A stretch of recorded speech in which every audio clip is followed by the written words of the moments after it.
4 days after the brutal killing of 27-year-old rugby cranes and Black Pirates player Sydney Gongodyo, life here along Upper Naguru East Road has moved on. The neighborhood breathes as usual. But deep suspicion hangs heavy in the air. The instant locals spotted our NTV branded car, faces turned away and mouths clamped shut.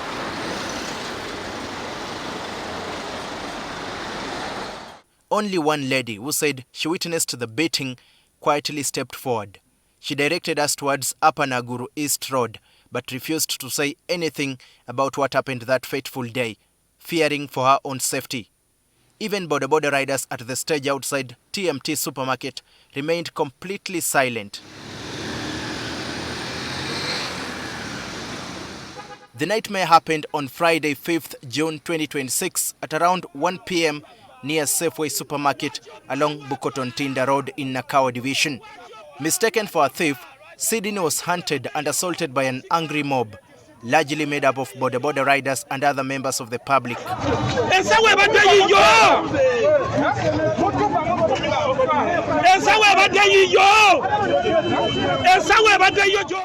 According to eyewitnesses, the brutal beating followed him relentlessly as he branched at TMT supermarket.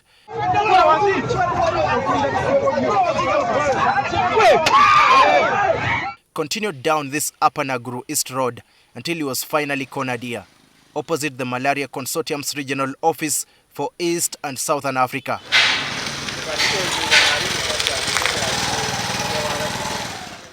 Eyewitnesses say this is the exact spot where the mob nearly killed Sydney moments before police arrived. A young, promising athlete whose life was cut short by confusion and rage. Stones, blood, silent evidence of a moment Uganda must never forget. There are no stones on this part of the road, meaning the pavers, rocks and building blocks that rained on Sydney on that day were deliberately carried from the start of the chase. Police took him to Mulago National Referral Hospital, where he was pronounced dead at 7 o'clock that evening. Standing at the funeral service on Sunday, Sydney's heartbroken father recounted the painful sequence captured on CCTV cameras, proving his son was simply in the wrong place at the wrong time. When he was born, I would look down upon him as he was growing. But after some time, I used to look at him because he was really big, but very respectful. Some of those who took part in the deadly mob have been clearly identified on the video circulating widely online. Of course, there are people saying, why should you only talk? No, we are taking action. The three who are in our custody can attest that they are going to face music. There are other photos that have been brought into social media space. Those fellows, I am certain we shall do whatever it takes to get them. But these are this is my clarion call.